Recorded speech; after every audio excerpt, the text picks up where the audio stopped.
ಒಂದು ಸಣ್ಣ ಹಳ್ಳಿಯಲ್ಲಿ ಕಾಗೆ ವಾಸಿಸುತ್ತಿತ್ತು. ಬೇಸಿಗೆ ಕಾಲದಲ್ಲಿ ಬಿಸಿಲು ತುಂಬಾ ತೀವ್ರವಾಗಿತ್ತು. ಹಳ್ಳಿಯ ಎಲ್ಲಾ ಕೆರೆ, ಬಾವಿ, ಹೊಂಡಗಳು ಒಣಗಿ ಹೋಗಿದ್ದವು. ಕಾಗೆಗೆ ಬಹಳ ದಾಹವಾಯಿತು. ಅದು ಎಲ್ಲೆಲ್ಲೂ ನೀರು ಹುಡುಕಿತು. ಆದರೆ ಎಲ್ಲಿಯೂ ನೀರು ಸಿಗಲಿಲ್ಲ. ಕೊನೆಗೆ ಅದು ಒಂದು ಮನೆಯ ಅಂಗಳದಲ್ಲಿ ಒಂದು ಮಡಕೆ ಕಂಡಿತು. ಕಾಗೆ ಸಂತೋಷಪಟ್ಟಿತು. ಆಹಾ! ನನಗೆ ನೀರು ಸಿಕ್ಕಿತು ಎಂದುಕೊಂಡಿತು.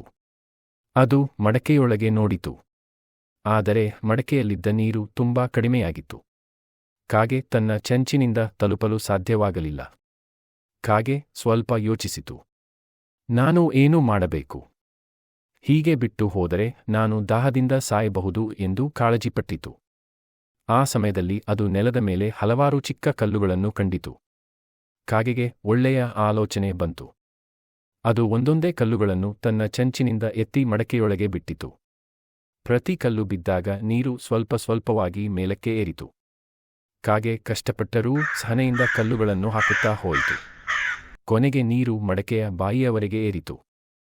ಕಾಗೆ ಸಂತೋಷದಿಂದ ನೀರು ಕುಡಿದು ತನ್ನ ದಾಹ ತೀರಿಸಿಕೊಂಡಿತು.